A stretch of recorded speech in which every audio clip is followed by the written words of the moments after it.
కాకినాడ జిల్లా అన్నవరం వీర వెంకట సత్యనారాయణ స్వామి వారిని ప్రముఖ ప్రవచనకర్త, ప్రభుత్వ సలహాదారు చాగంటి కోటేశ్వరరావు దంపతులు దర్శించుకున్నారు. కొండపైన వేచి ఉన్న శ్రీ వనదుర్గ అమ్మవారిని దర్శించి ప్రత్యేక పూజలు నిర్వహించారు. ఆయన వెంట ఆలయ కార్యనిర్వహణాధికారి వేండ్ర త్రినాథరావు, చైర్మన్ ఐవి రోహిత్ తదితరులు పాల్గొన్నారు.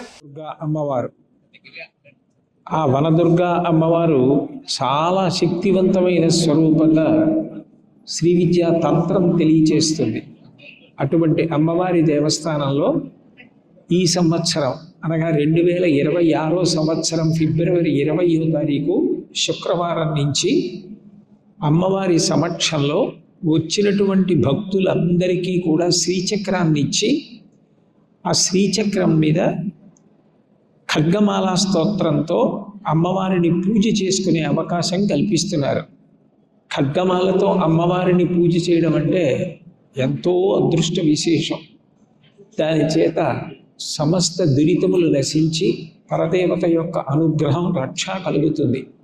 అంత గొప్ప పూజ ఈ సంవత్సరం ఫిబ్రవరి 20 శుక్రవారం నుంచి వనదుర్గ అమ్మవారి దేవాలయంలో అన్నవరంలో రత్నాచలం కొండ మీద ప్రారంభం అవుతోంది. కాబట్టి భక్తులందరూ కూడా దీనిని సద్వినియోగం చేసుకోవచ్చు. అట్లాగే ఈ మాఘమాసంలో అన్నవర క్షేత్రంలో ఒకే పీఠం మీద పరమేశ్వరుడు, నారాయణమూర్తి కూడా కొలువైనటువంటి పరమాద్భుత క్షేత్రమైన ఈ అన్నవర దేవస్థానంలో స్వామివారికి 1,000,000 తులసి అర్చన ఉంటుంది. అది కన్నుల పండుగ. అటువంటి తులసి పూజ చూడటం కూడా మనందరి భాగ్య విశేషం.